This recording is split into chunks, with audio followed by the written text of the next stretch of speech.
Okay, sorry. Seem to be some difficulties going on with the stream at the moment. I'm not sure what's going on.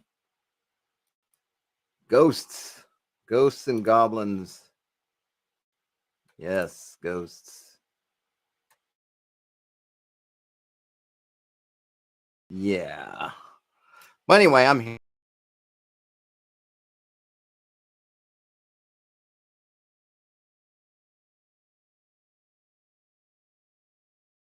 Here. I am here. My connection, which seemed to have gone to complete garbage when I least expected it. Hey, it's just usual, you know. Usually, yeah, Thursday night ghosts. Okay. So I've got some stuff here. This is my I should probably put a nice cover on it.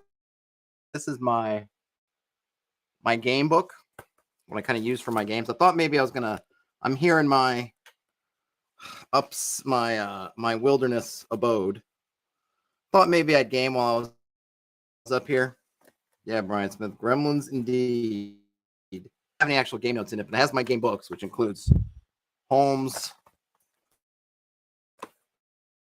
and then bound red blocks and blue box, red book, basically the BX stuff.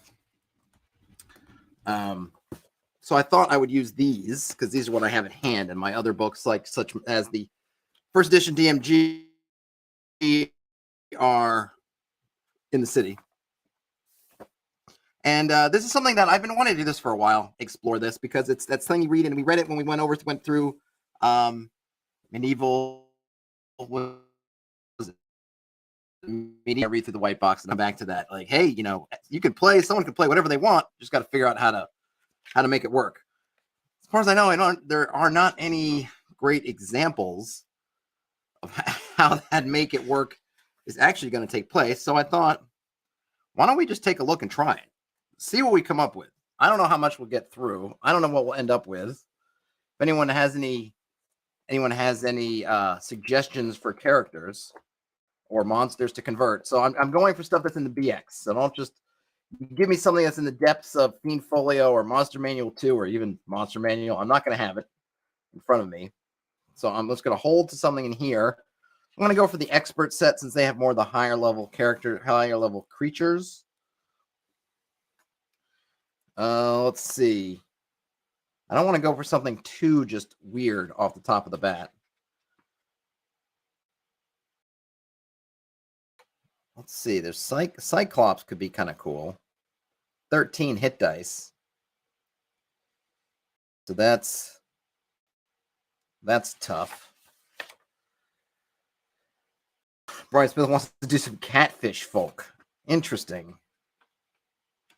Yeah, I'm not sure what that would be. I'm going to try to pick something from the books to begin with. Unless Brian Smith, you have some good source on what a catfish folk. Because I think, at least for the first time, well, I think something like if it's just going to be a humanoid with kind of catfish themed, I figure give them water breathing maybe, but maybe a bad.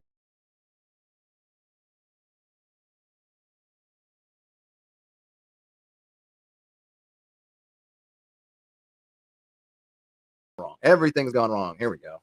Hit something. Hit the back. Brian Smith says Minotaur, maybe a half human, half creature. Yeah, Minotaur might work. I mean, Minotaur is the one that was the big example in Savage Species. Let me see how much. Let me see what a Minotaur goes for in here. So I've got giant leeches, mastodons, manticores, mermen. No Minotaurs. Maybe they're in the mermen might be an interesting. You know, mermen, Brian Smith, for your catfish creature might work. Though they only have 1 to 4 hit dice.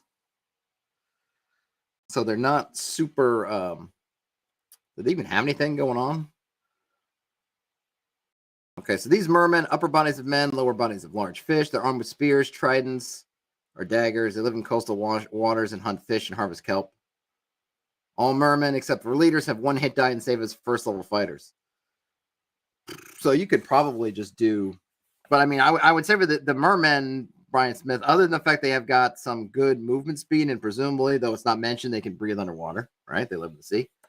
not much there that really separates them from people. You could probably run them and just pick elf or dwarf, maybe whichever you think is more appropriate, and just kind of do a reskinning. Instead of having the dwarf or elf abilities, you have water breathing and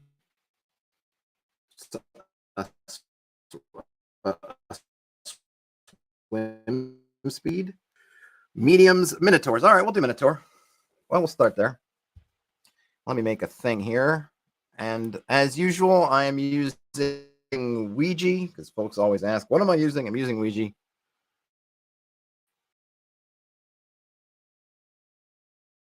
Oh, you know what? Let's see. I'm gonna know you list. I shall call Minotaur.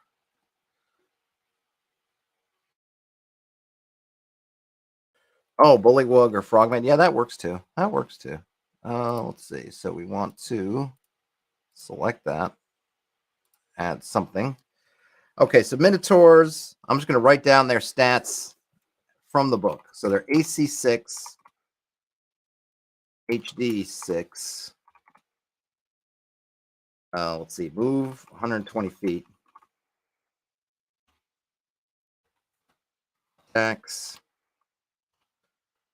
1 gore.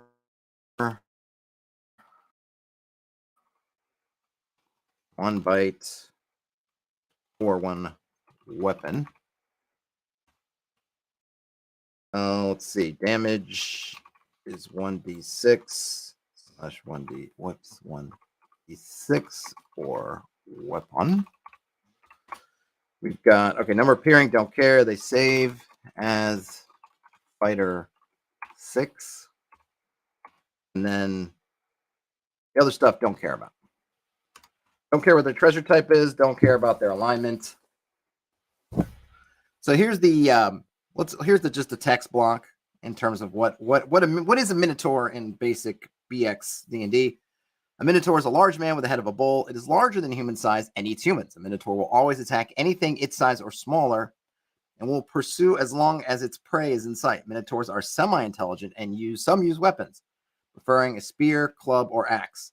Minotaurs gain +2 to damage done with a weapon due to their strength. If a Minotaur uses a weapon, it may not gore or bite. Minotaurs usually live in tunnels or mazes. Okay, so the +2 to damage.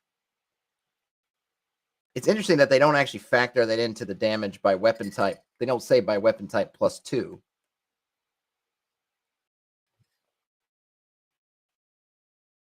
And this is some hot tea for the working man. It's so it's 120 feet. I should probably put that in combat terms. It's 120 feet, 40 feet. So it is slightly faster than a person in terms of combat. Not too much. Let me see. I think let me verify what is human speed. The things I never remember off the top of my head that I always got to look up.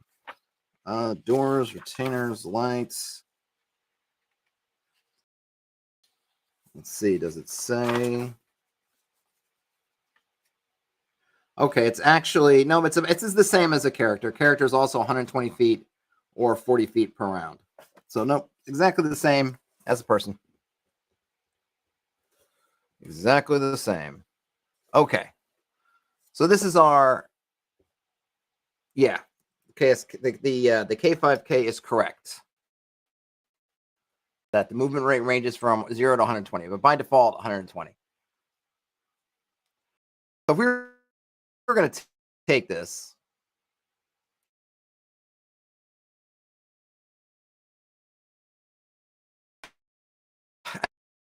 I mean, their HD so up each time until they hit level 6.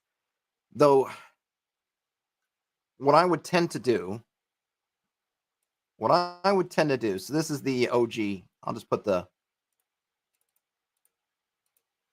is the BX Minotaur stat block, right?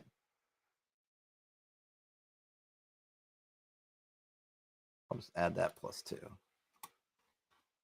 +2 thing is interesting because normally, you might say, well, roll for strength.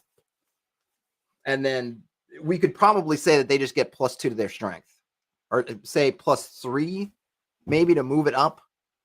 Strength +3. They're not the smartest tools in the shed. So let's do so. Okay, so so the one thing is one thing that 5th edition does is they've gotten rid of any kind of negative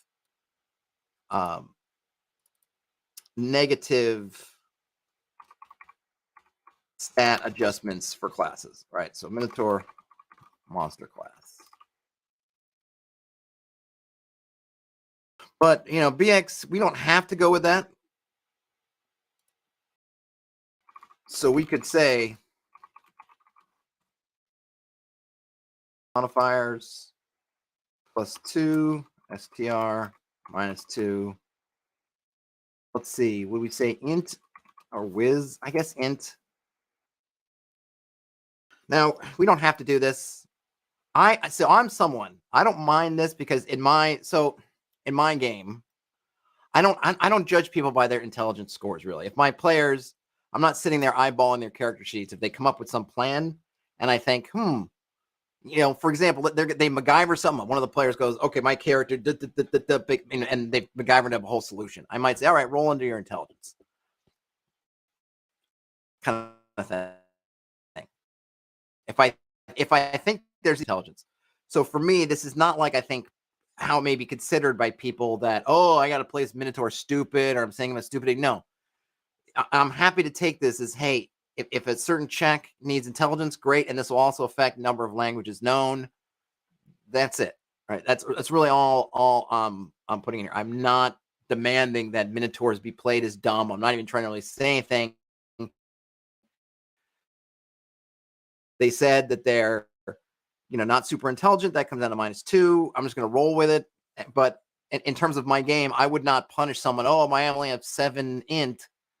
I'm not going to, you know, nothing. I'm going to say, well, you're too stupid. You got to play like a dullard. No, I just be, if that check comes up, then they have whatever their modifier is their modifier. And so they would deal with it that way. So in many ways, it's just going to affect their roles. That's, to me, this has nothing to do with how they want to roll. If they want to role play their Minotaur with with a pipe and a monocle and a deer stalker hat solving mysteries, fine. They just tell this maybe of later editions, this idea of intelligence. This is really just a matter of just kind of quantify the fact that, yeah, they maybe don't speak as many languages, and if it's almost like their culture of education and whatnot, it's not as oh, right. Yeah. Well, yeah, you can't really. I mean, you could do it to a degree. I don't think you can lower int. Can you lower intelligence to boost up your strength? We haven't said, so we haven't even gotten. So I'm gonna do at the end. There's things like, what are the attributes? You know, what are the we can go. What are the prime requisites? Presumably, strength is their prime requisite. You could say maybe constitution secondarily, but I would probably just say strength.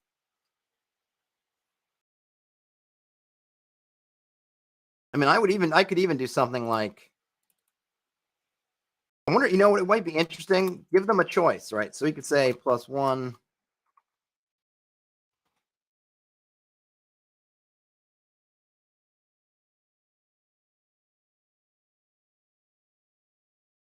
You know, I was gonna say I could even do something.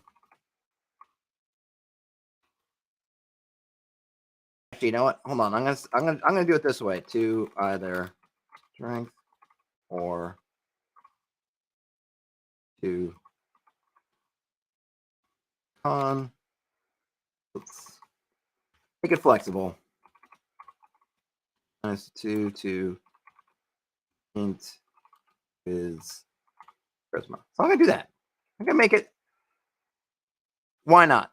So something really easy. I'm gonna say, look, you can take 2 points, add them to your strength, your con, either both, none. Take -2 from your intelligence, wisdom, charisma. I don't care.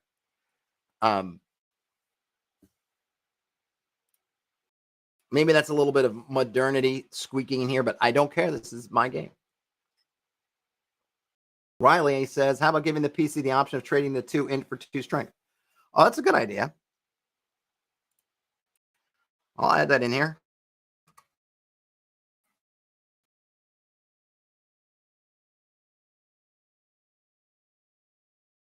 This might actually end up being carved out for, because those prime requisites you can do some trading. So I might revisit that. So we'll leave that alone because we'll probably come back to it later. So now the thing is, so I have my little pet peeve. I don't know, pet peeve's not the right word. I don't want anything to be a better fighter than the fighter.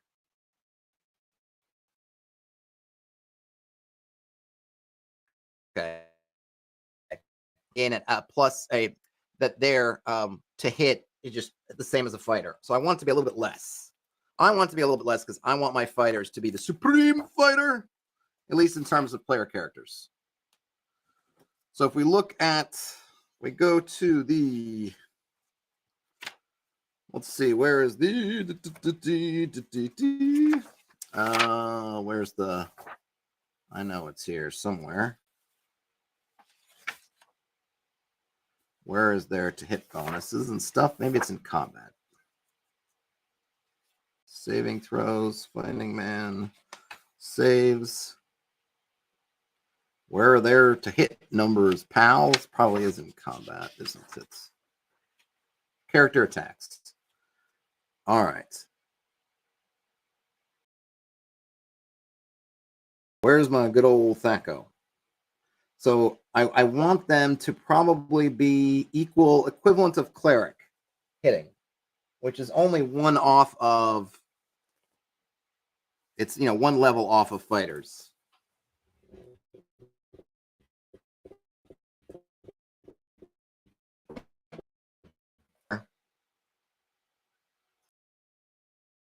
Actually, hold on a minute.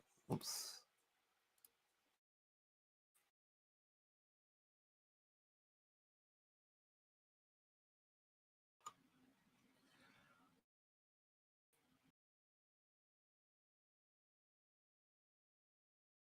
I think that I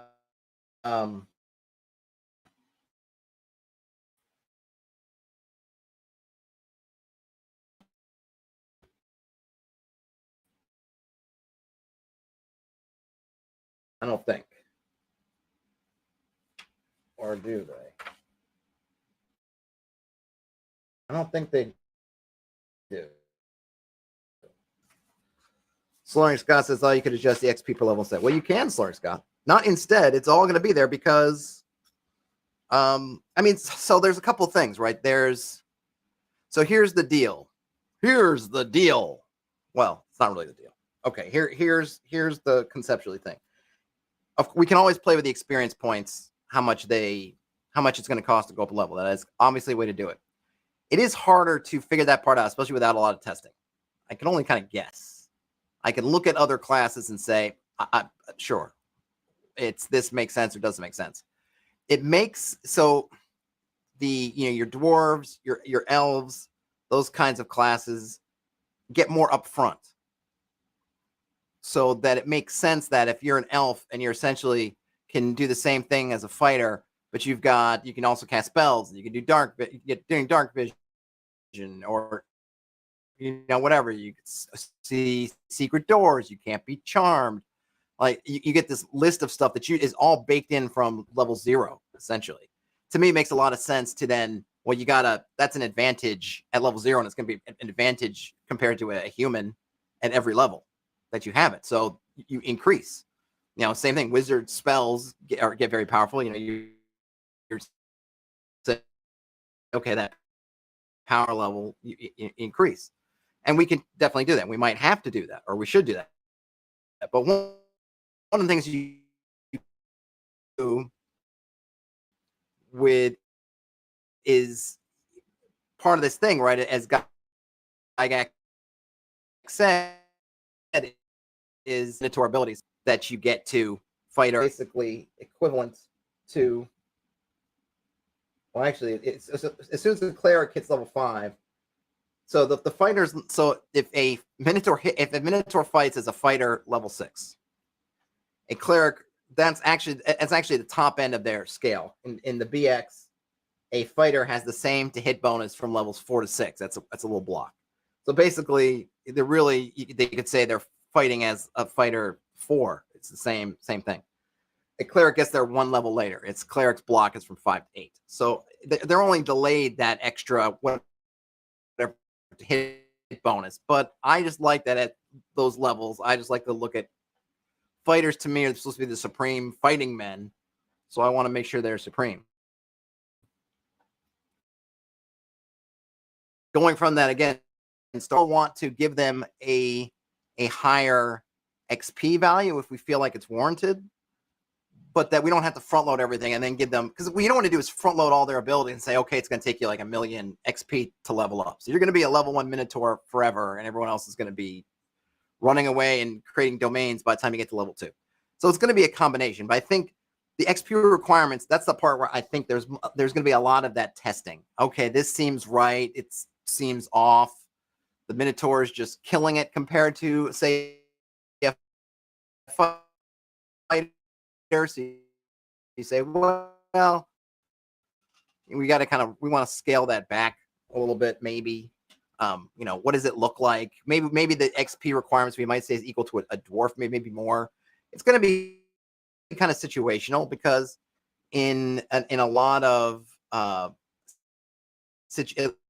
attacks is going to be pretty good. I mean, it's going to be nice. So I think that trade-off of having an extra attack, saying, well, you don't attack quite as well as fighters at some point, is true. But I'm not suggesting that a fighter and a Minotaur will have the same XP progression. But that's the one that I think it's a Dan, you're going to want to tweak it, figure out where you want it to be. A couple of things here. The Minotaur in the book does not have a lot of the stuff that they get later.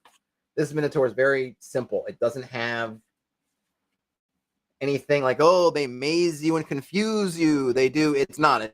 It's just a big guy that with a bull head that likes to eat people. So that we don't have to worry about. We don't have to worry about, oh, they got this amazing ability and what does that do? So in this case, it's pretty simple. But I feel good with having to hit his edge and then, go from there. Let's see, the K5K says intelligent Minotaurs can be spellcasters per the rules compendium.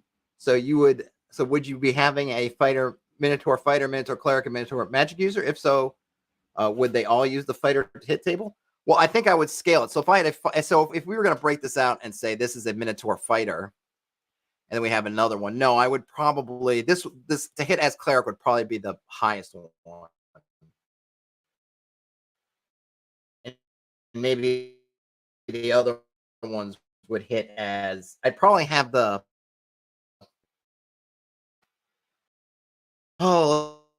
let's see, a Minotaur cleric, a Minotaur magic user, and presumably a Minotaur thief. I would say that the cleric would be their max. Again, it's only one. It's basically 1 level. It's just that fighters will get their 2 hit numbers 1 level ahead of the Minotaur in this for now. Depending on the kind of species his class is more culture's class. So if you have a culture of Minotaurs that have all these different things, I would look at it. What I would probably want to do is think about, well, what is a Minotaur cleric really like? I wouldn't want to just be a human cleric with a Minotaur skin. I don't want to think, well, what does the religion of the Minotaurs look like? How do they, if a cleric, I really think of the cleric, it's kind of more of a paladin, right? They're armored, they're out there fighting, they're not priests. So what does a holy warrior of the Minotaur, what does Minotaur faith look like? How do they interact with their gods? What does that look like? And then what would a warrior of that system, what would they be like? So I probably want to flesh out my Minotaur culture. If I was going to go with what was it, the Chronicles of Thomas Covenant, they have Minotaurs. I think they were Minotaurs, right? They were sailors or something. Was that Thomas Covenant? Is that something else where Minotaurs were sailors? Whatever book that Minotaurs were basically a sailing people. Then, that was giants. Thomas Covenant giants or sailing people. I think there was something else I don't know if it's magic or something else. The Minotaurs are all sailing. Well, if they're a sailing people, then I would want that to be reflected, and I would think about this a lot differently. Ian says, I imagine the war domain clerics of later editions. Yeah, could be. And the thing is, I would encourage. So the thing is that I would do, And maybe I will get to it. So let's do. So we'll call this a monster Minotaur warrior. All right, let's just do some stuff here, and then we'll look at clerics. Minotaur warrior monster class. So they're to hit as a cleric. I want to. Let's see. So I want their. So we got to do their kind of progression, level progression.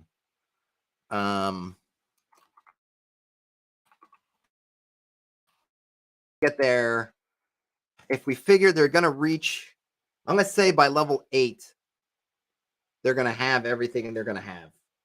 They'll basically have had. They'll be as Minotaur-y as a Minotaur can be. As they get some XP for navigating. I'm just dwarvish, maybe direction sense underground if we wanted to kind of get that kind of dungeony sort of. You could tell your way around mazes and things.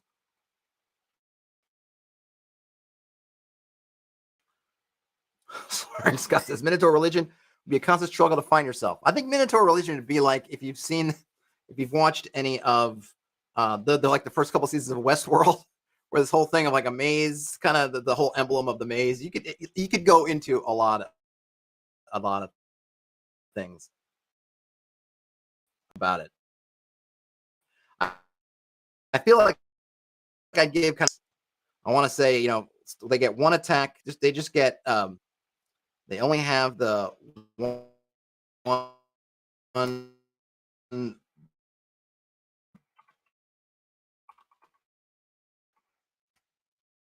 When might they pick up? Actually, let me just do this. Let's see. 1.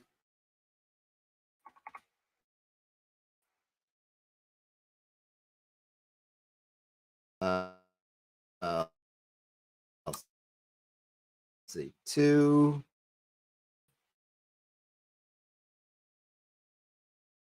Just nothing. But let's see. So we were saying first. Let's see if they're using that. I should have kept it. If they're using the cleric hit, they get their first one at 5th level. So maybe I'll say at so 4th level they get their gore attack.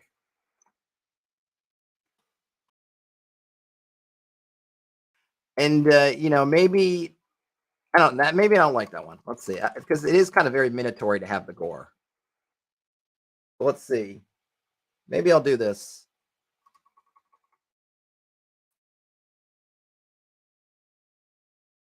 Level 1, okay, level 1, they have to do, or just say 1 point for 1 damage, or both. They can do both. They can do either one, but they don't get both. And let's see, nothing at 2nd level. 3rd level, gore 1d4 damage.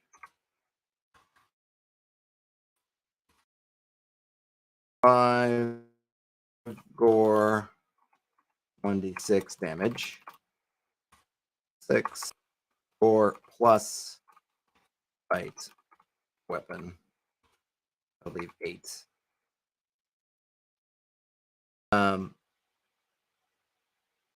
Oops. So basically, they, and so this is kind of what that savage species does. Charging. Oh yeah, their AC. I keep forgetting because they have an AC. Well, their AC is 6. So let's see if they're what. So AC with nothing is what, 9 or what is it, 9 or 10? Let's see. What's a naked person's AC? And I can't remember if it's 9 or 10 in BX.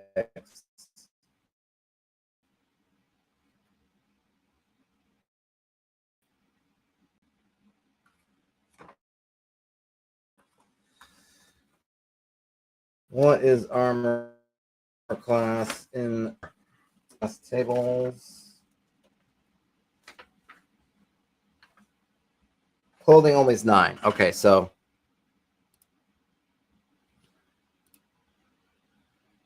is it 10?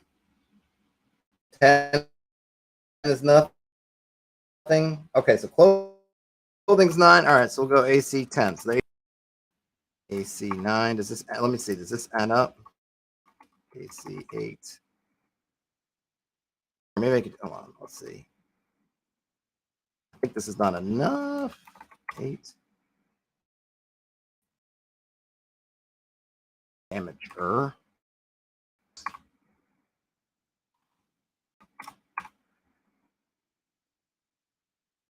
Either 9 or 10. Either 9 or 10. But now, I mean, in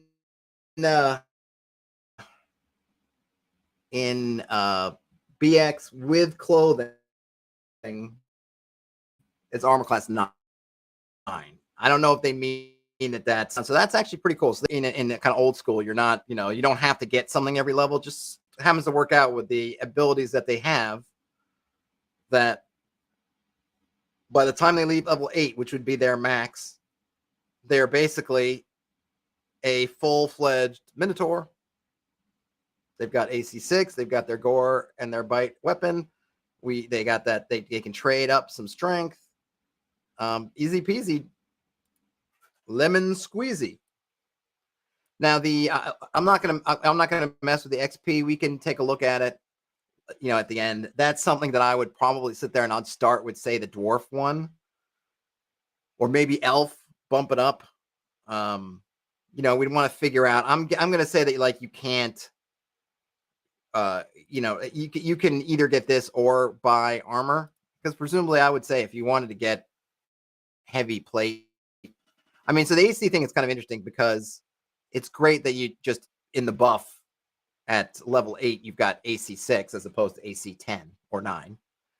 However, for a character, it's not that great because you could just buy your Minotaur town, go to the Minotaur tailor, go to the Minotaur armor smith, and you could buy better armor, right? So it's like, yeah, I've got this great AC. It's cool. I got this natural armor, but it's not going to stack with your regular armor, and you're probably going to want regular armor. So by the time you get AC 6, you're probably wearing better armor than that, unless you've decided to deck yourself out on ring loincloth and still have super low armor class, which, hey, more power to you. But there we have there is a Minotaur warrior. Now we want to try to do a cleric. So I was thinking, first I need to see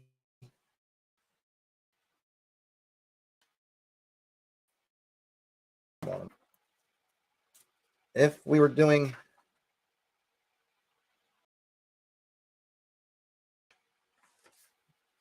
I gotta go there. I gotta go back over to expert set.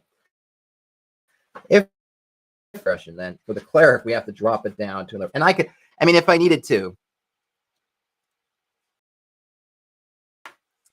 Okay, so that's fine. Sure. Whatever. I could change that up. If they needed to, let's see. Hold on a minute. Where's that to hit chart go? I need to use the magic user step walk. I mean, magic user hit chart, because I want the warrior. I want the warrior to be the best. The best a man can get. However, so let's call this Labyrinth Lord, but I don't want to infringe on copyright.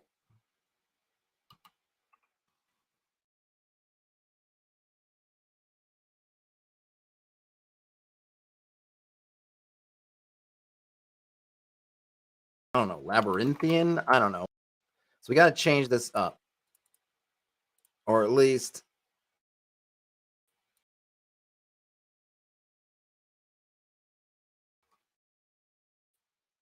I'm going to say that they're whiz.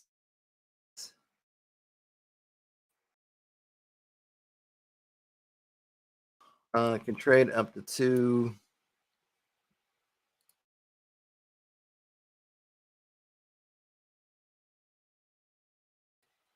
Something like that. It as magic user. Oops. They are getting. I'm gonna just their hit points as fighter. I guess I should have in here somewhere because they are beefy. I can't unbeef them unless you could say as something else, but then they get like a +2 or something. Okay, so for the Minotaur Mazer, I don't know. We could say that the Minotaurs, they worship the god Daedalus who makes mazes for people, or I don't know, whatever their they live on Crete or wherever it was, or Minos, right? The Isle of Minos. Or was that the king? Was it King Minos? I can't remember. In any case, so the one thing that these guys have that the fighters don't have is they've got their turn undead table, but they're not going to be turning undead. But what they can do is it would be, I'm going to say it's confusion. And I would look up the spell. I don't know if they have a spell, confusion. Might have to make it up. But basically, it's, as cleric turn undead table, Mazer level versus HD level of victim. So they're going to get a confusing power. That kind of like, oh, I don't know where I am because I'm in a maze. I think I'm in a maze. My idea. All right. Could be, probably is, completely half-baked. But it's my idea. So what I'm going to do is I'm going to look up the spell.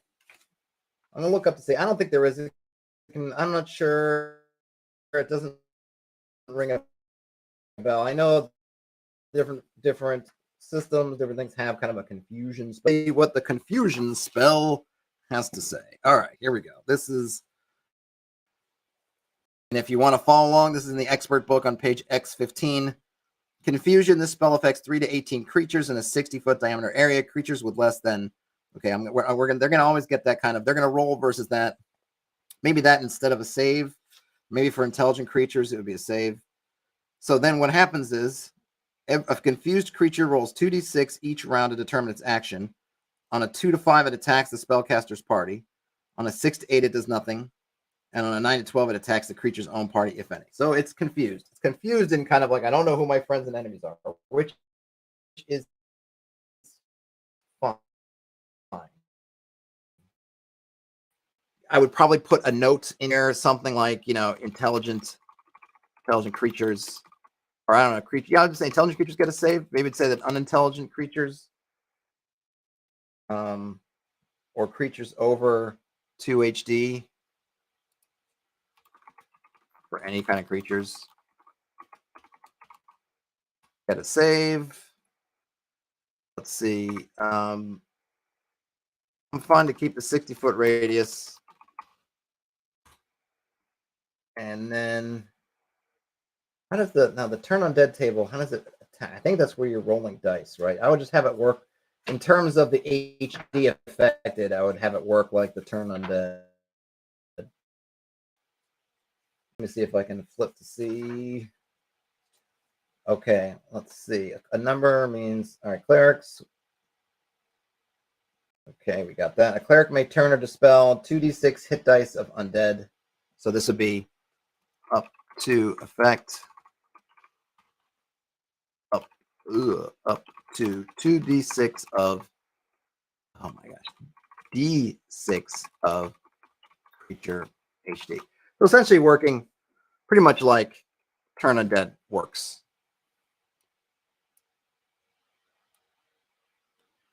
And so probably for this, so this is where, so in terms of the experience points, okay, whatever this one is, I'd want to beef it up a little bit more for this one, because this is a strong, pretty strong ability, especially since it's not limited to undead. I might need to turn that down. This is something where I'd want to think about testing, thinking about my environments, because turn undead is situational. It's kind of the nice thing about it. It's situational. It doesn't matter. This one is super strong because it's happening to anybody. So I'd probably, this is one where I'd want to asterisk, think about, I'll put a little side note here. We want to, you know, think about limitations.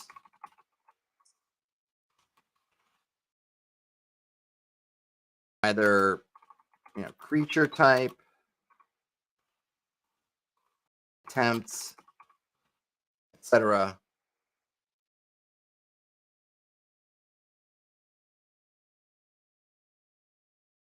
Probably want to figure that out. We probably want to look at that. I'm not going to worry about it right this minute, because this is what I'm doing right now. Is kind of a proof of concept. Hey, you could sit around and BS your way, spend an hour, and have some classes more or less ready to go. But if I was going to take these and just throw them into my game and say, hey, players of my game, now you can be Minotaurs or Minotaur Warriors or Minotaur Mazers, I'd want to say, look, this is work in progress.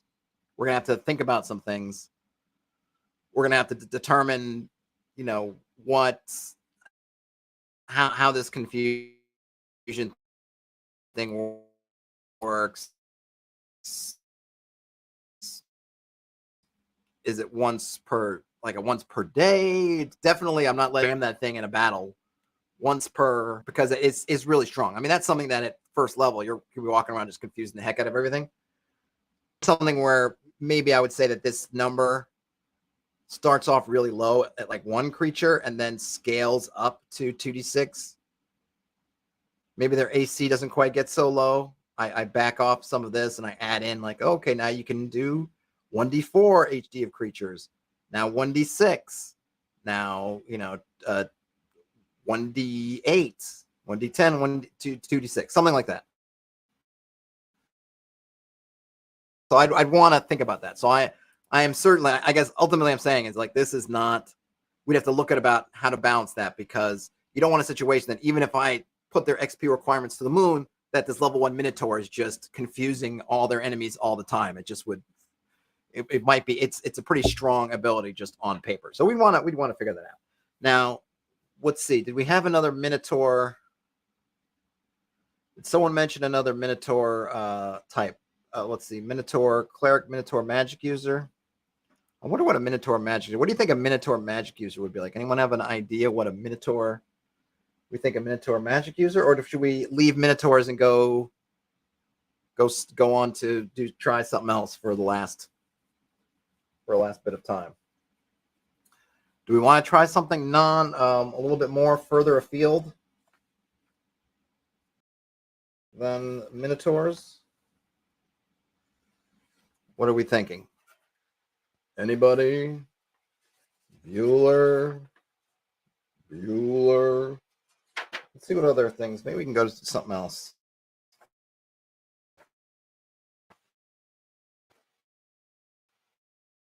Something non-humanoid would be a challenge. Okay. Well, let's see. Oh my gosh, 20 hit dice. Woo. All right, let's do here's one that might be interesting. Certainly it's complicated. All right, so here are the things we could try.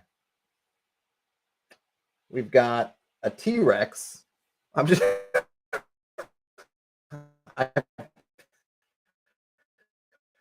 so here are the ones that are T-Rex, unicorn, and vampire. Vampire, humanoid, so that's simplifies it a bit, but it's challenging because it's got a lot going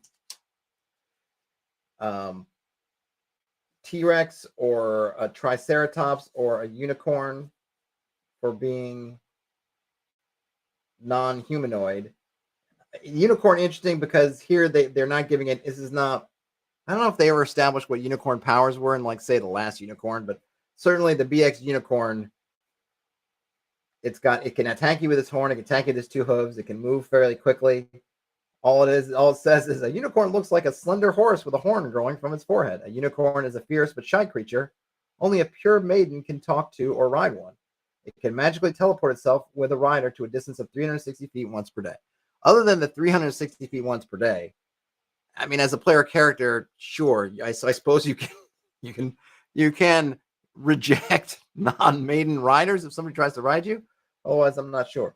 On the other side of this page, we do have stegosaurus, giant squids, giant toads, treants, and a what's that? What's a titana here? Oh, that's a huge rhino, basically. A old-timey rhino. Any of those seem intriguing? A water termite sounds absolutely disgusting. A giant toad. Oh, interesting.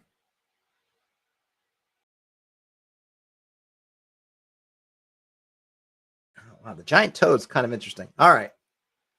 Yeah, I'm with the K5K. Giant toads seem good. Sebastian says, or Sebastien, say it in the French stylings, want something with a small size. They don't really. The thing is that's something I always kind of end up adding into BX in some way, is some kind of size thing. I do like the size categorizations. They don't really have it in BX. There's Henderson, but they don't give you size things, so you don't have like this is tiny. I kind of backport them for my own usages, but you don't actually get a whole lot for it. All right, let's do. And let's see. Since it's not my lunch stream, I might go a little bit longer than an hour, so we can. We'll see. All right, so here's a giant toad monster class. All right. First off,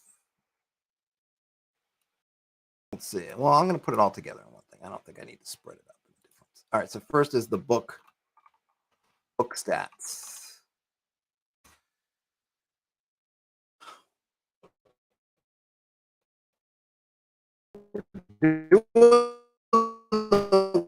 Worm first, and maybe, or the worm. We're doing the toad first, and maybe we'll get to the move 30. So they're actually a bit slower than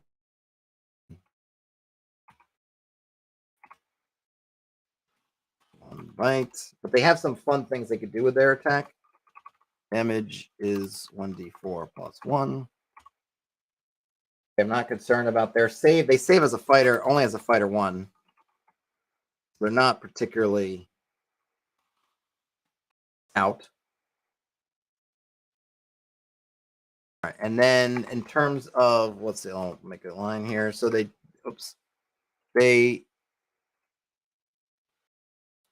do have a few things. They have a special. So one, they've got camouflage. They can change skin color. They've got camouflage, or what's the kind of chameleon. They've got kind of chameleon skin, kind of a special thing they have, and they can shoot their tongues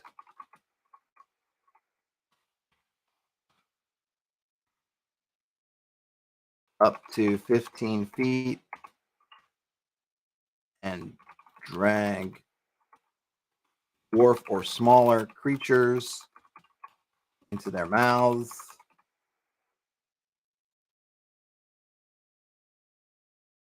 If they roll, okay, if they hit on a crit, small creatures are swallowed whole and take 1d6 damage per round swallowed. Okay. This is, so per the book, they have chameleon skin. It works. They say woods and dungeons, so it's not super good, but they do surprise on a roll of 1 to 3. So they have a 50% chance of surprise. So they're a better, definitely better surprising than other creatures. That is presuming they can, though this is like they have to be naked to do this. So, you know, there's not something they can do as they're armored. They, and then they have this kind of 15-foot so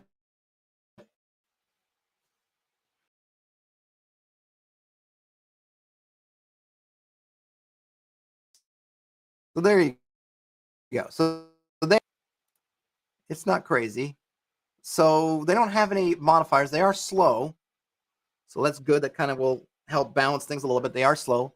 I'm going to say that they're, I'm not going to give them any attribute mod right now. I don't, someone, if you feel like that they earned something or should have something taken away, nothing is said about them being particularly one way or another.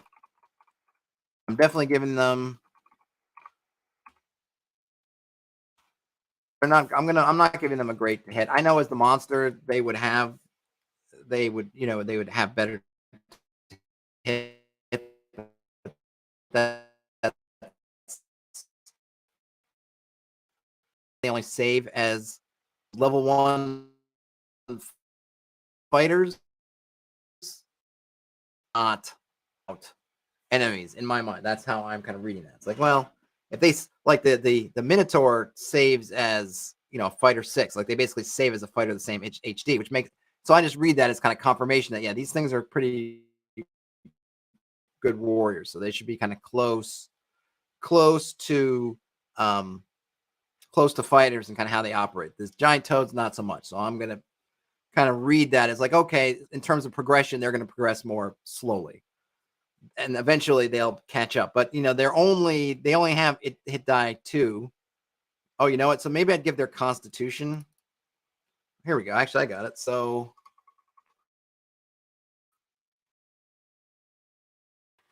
con +2, hanging around giant Toadville.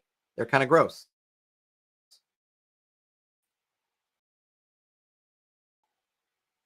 Read that their constitution. So there we got that saved. I didn't do saves in here, but I would probably have save as cleric, maybe save as cleric, or I would make up their saves. This one I'm not sure.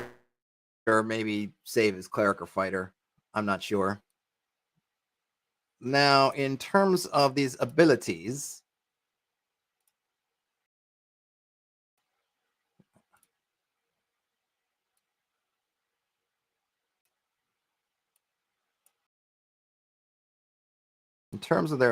oops, just give that a little space.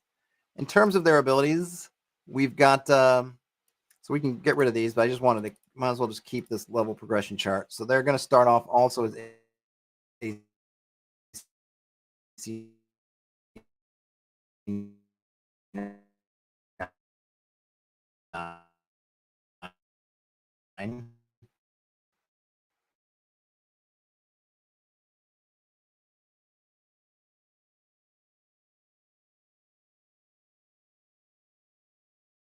surprise. Whoops. Oh my gosh. Surprise on.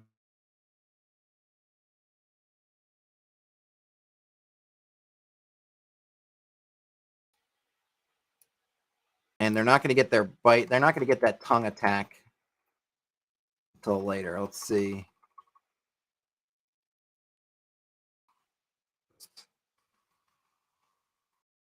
And I don't think we need necessarily 8 levels. The other thing I would say is, I know BX doesn't really have it, but in these cases where something like this giant toad, it's probably not like, I wouldn't want to, I think the toad has. So what I would do is give them this kind of progression and kind of pull something from like the white box and other things, or at least from like Greyhawk, I think, where you could have them continue on oh, they can only get to this level, but then they can kind of continue as thieves or something. Like I would give them some way of saying, okay, you're done here as in terms of your species progression, but then just have like, you just get them. Oh, you hit level 4 and after that's minimal gains. But some of these monsters, because they're kind of close to people. I mean, they're not in terms of their overall strength. They don't have a ton of abilities. So even if I do every other level, kind of giving them some, they're going to run out of things pretty quick, right? So they're going to have AC 8, maybe AC 7. So that's already done. Let's see. Maybe at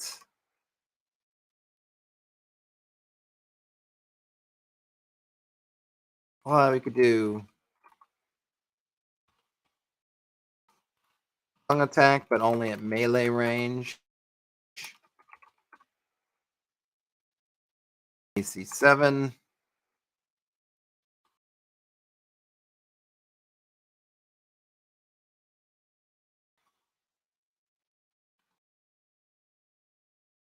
We KSK says defensive hop, leap 30 feet, special attack, 5% chance of contracting warts if struck. Minus to dex and charisma. But don't warts take a while to grow? It's like super warts are just growing out of your skin. I'm going to leave that to you for K5K. I think my kind of statement of operations here is I want to stick with what's in I'm going with what's in kind of the monster manual. If you want to have your own version of these that is more souped up, I think that's good. But I'm going to stick with this one for right now. I do just kind of like that it's simple. It doesn't have a lot of stuff. But again, what I would do is if you reach level 5, by the book, BX, you just start having these really incremental increases. I would probably give you something else. And I didn't put in here. I didn't put in their what their hit die is. I'd probably say like a D6. A D6 because they're bulky and bleh. Raid LC says the Night Owl stream. Yeah, pretty much. Okay. Sebastian says they love pixies. Looking at this tribal swamp creature that is about 1 foot tall. I don't know the English name, but it would roughly translate to mudder, as is a mud delving creature. Cool. Sebastian, do you have what's the name in your whatever your language of choice? And I'll look back together. I think they are back together, aren't they? They got back together, right? Their pixies are. Let's see, what book is it in? It's not in. Must be in the basic book. That's probably the one thing where I'll give OSE credit over BX is having things all in one book, like monsters from the basic book, but obviously would have made it bigger. All right, so we have Noble. Here we go, Pixie. Okay. Bua.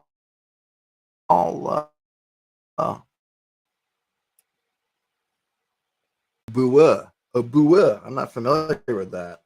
Hold on a minute. A Bua.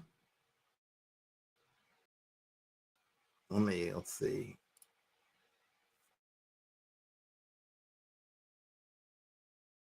BOUEUX.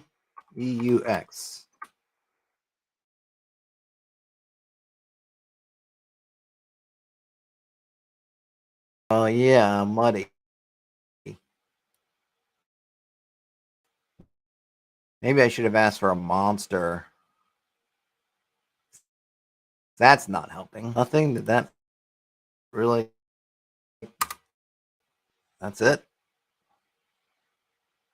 Is it something in D&D? I'm not getting anything. That's a shame. All right. All right. It's quite smart. 8 to 10 intelligence. Yeah. All right. Let's do pixies. back. I'll have to check that out later when I have a chance to really look at it. So book stats for the Pixie. It's got AC 6, 2 hit dice,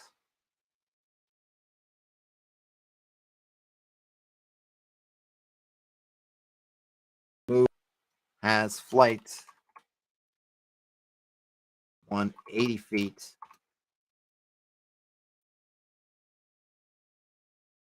60 feet.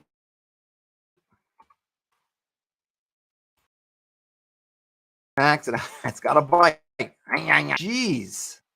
Well, it's got some really sharp teeth. Number appearing, don't care. Only saves as fighter 1.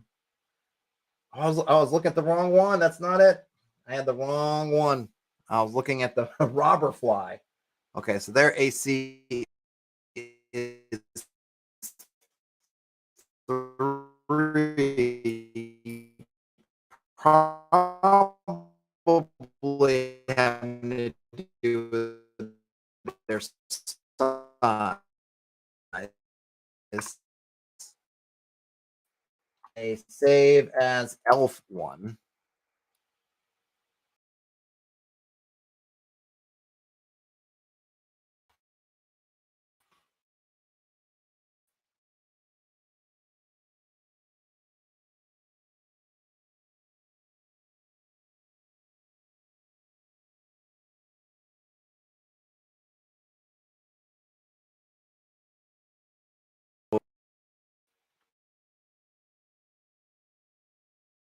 Curious to see what English creature might be for something living in the mud.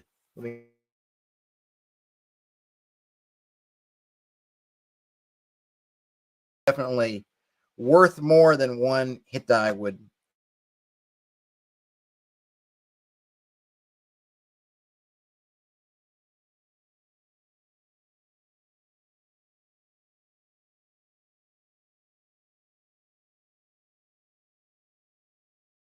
Visibility. I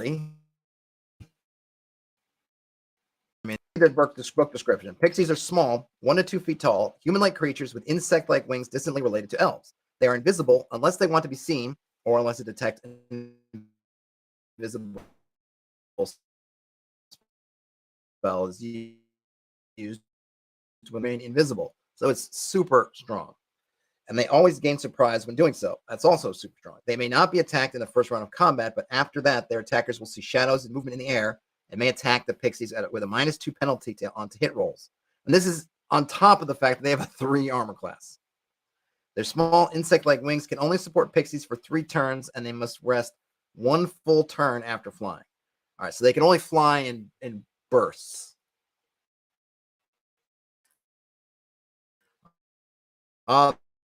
They're called.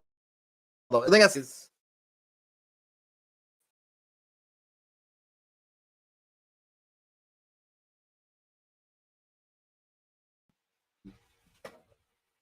Right. That basically have greater. Is that greater invisibility? I don't know if greater invisibility.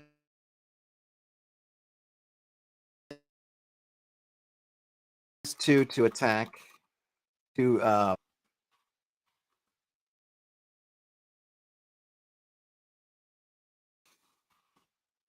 don't know if I like the fact that you just can't attack them and they get a free surprise round. That seems really strong in a player that's going to be all day.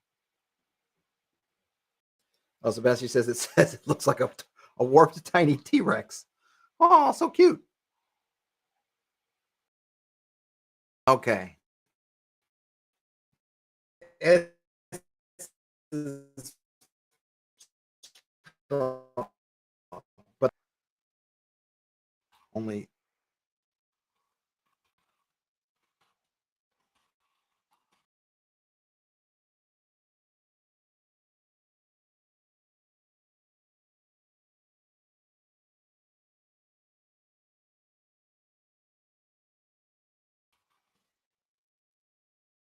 So what do we got here?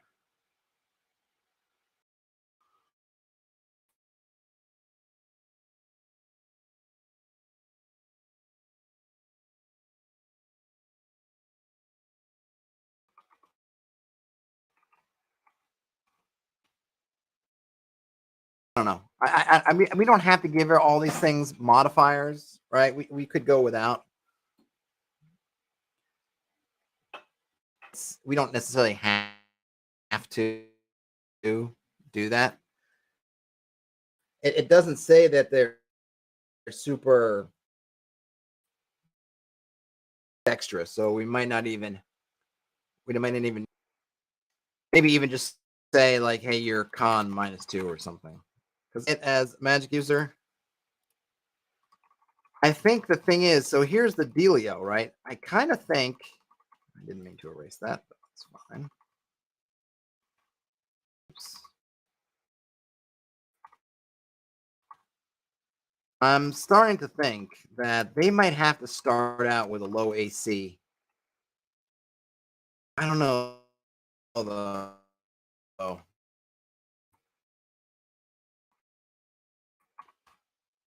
this one low AC because they're small. This is kind of like they're not saying it, but they're kind of saying. Cause, remember we just got through saying they don't have your small, medium, large, huge, tiny categories. So they don't have any set mechanics for what if something is 2 sizes smaller, what if something tiny. That doesn't exist. They've got a really, their armor class is really small. I mean, the only thing I could maybe say is that you can't get lower than that. I don't know. Like you can't, do pixies wear full plate? I would probably put armor restrictions on here. I haven't added that anyway.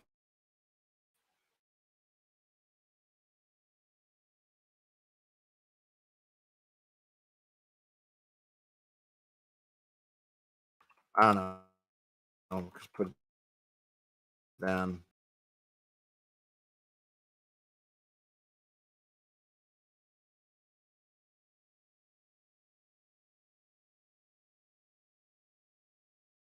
Uh, Lost me for a second.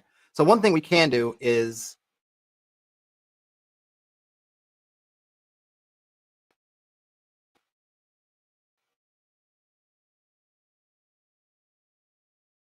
I don't know what to do with the greater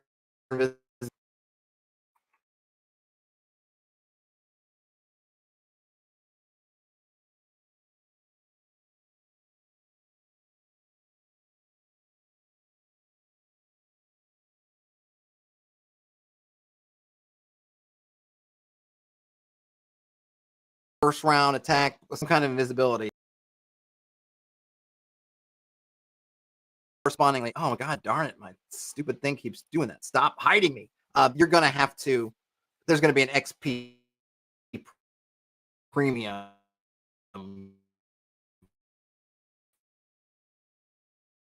for getting the stuff and the flight. I'm gonna be riding on people's shoulders. Maybe we would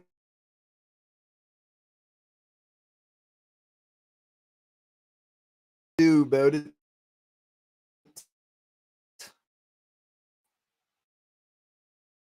All right. Let me see about the second. Any better?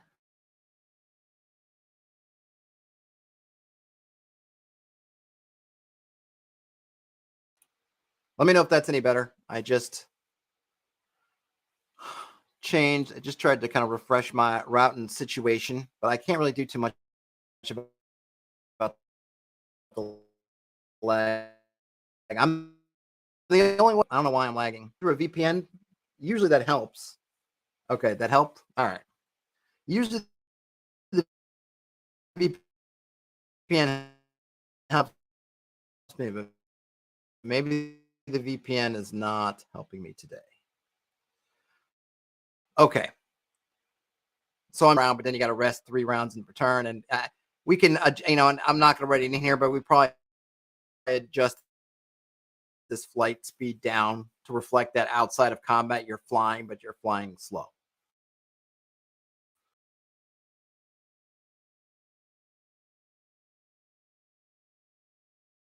Already, maybe 3rd level. Say flying. And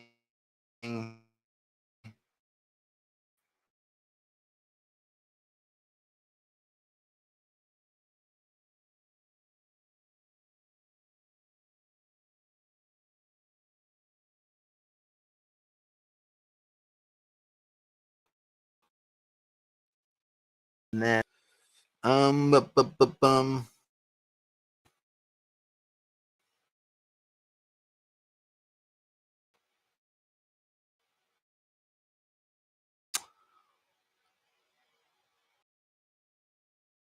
let's say there.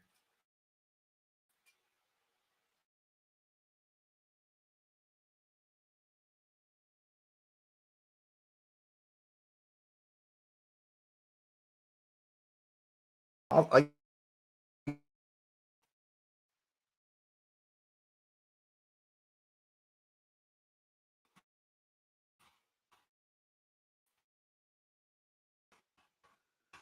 that could be one thing we can do. Okay, so that's all done. Now they get the greater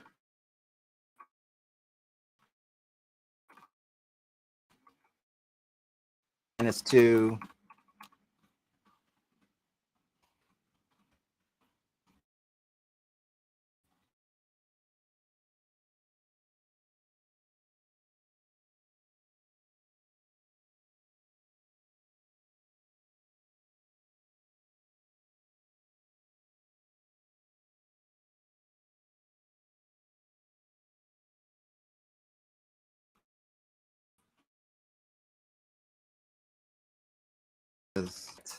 If this is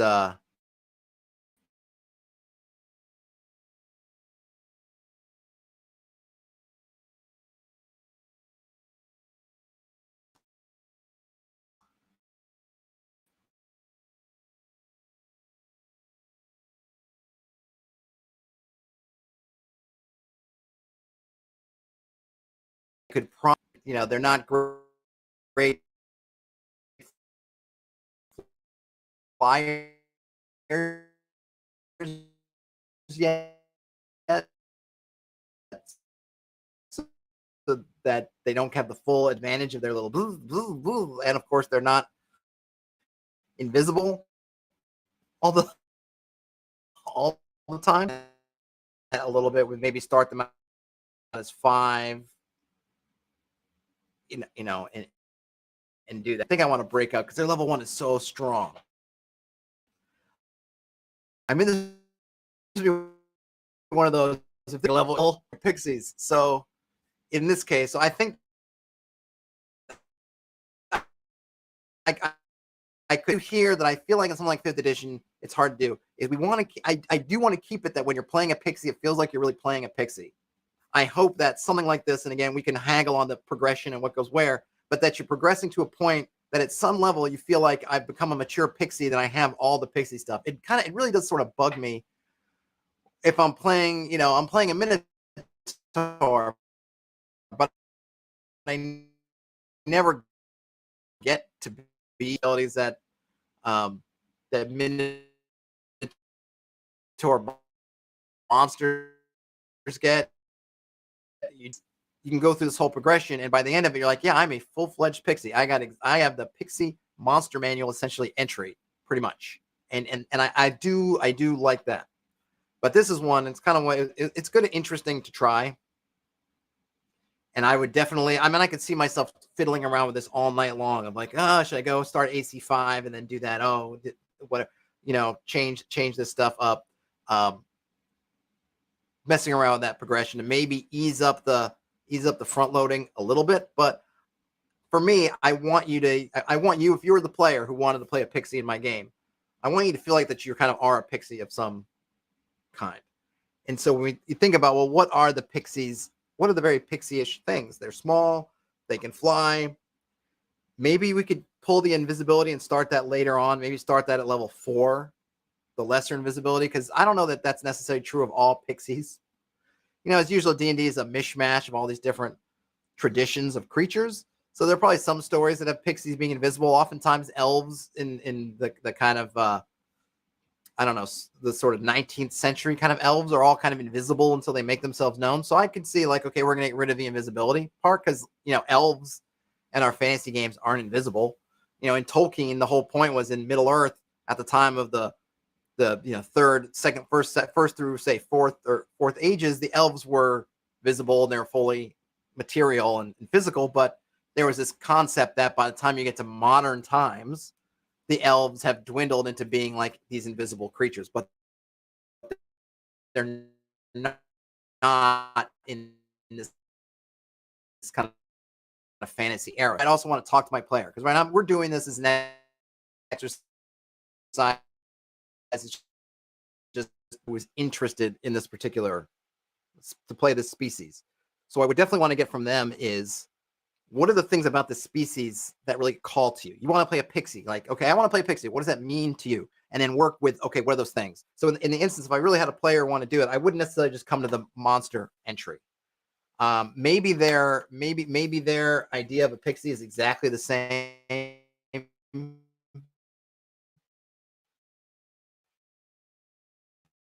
as the but it could be that their pixie is different. Let's scratch off invisibility, and but maybe because you're small, I'll give you some kind of stealthy. We can give you some kind of stealthy surprise sort of thing to kind of make it a little bit better. But you're not going to get necessarily total surprise. Maybe you just end at having 1 to 4 surprise or something like that. So, we'll figure it out. But it was just a fun original one from Gygax's game to see how they did that. It would be cool to think about what a dragon, that might be one. Maybe next time if we do this again, and let me know if you enjoyed this and you feel like, yeah, I would like to see more of this. Just kind of noodling around, figuring out. It'd be neat to think about take a monster that's really high powered at its things peter out. I mean, I pulled this pixie and I read it all the way to level 10, which is pretty, puts it on par with kind of the end, my sort of end game. I figure around 10, 11, 12, you're kind of, you're getting into domain stuff. But if you're going to play a dragon, maybe it's a 30 level progression. And even though other folks are on their third characters and have domains and doing all this stuff, you're still working your way up the dragon path, which makes sense. Dragons are super long lived. They got a lot going on. Progression to get to full dragonhood a long time. Sebastien says AD&D natural spies, good aligned creature, might be fun to play a Kilmuli too, a very utilitarian PC based on support. Hardworking creature, a good, hardworking, middle-class creature. The K5K says they would like to see more. Well, I can try to arrange that. I don't get to do night streams. I don't get to do night streams very often. Shower streams work well, but this was fun. I think I'm gonna wrap this one up. I don't want to get into another one, and I'm driving back to the city tomorrow, so I gotta prep. So that'll be our regularly scheduled Game Master community stream. I will do something with these. Maybe I'll throw them. I mean, you can always just screen cap these if you want. Maybe I'll throw these on Patreon for folks who are patrons. I'll kind of make them nicer and maybe I'll figure out some kind of XP progression. I don't know. It'd be neat to see some of the more complicated ones. Maybe I think I don't know if I'll do. Maybe I'll do it myself, or maybe I'll do it on stream. I do think the vampire is kind of interesting because that one's kind of different. So in like third edition, 3.5. I don't know how it is in fifth edition, but the vampire, they had these. I really like this concept.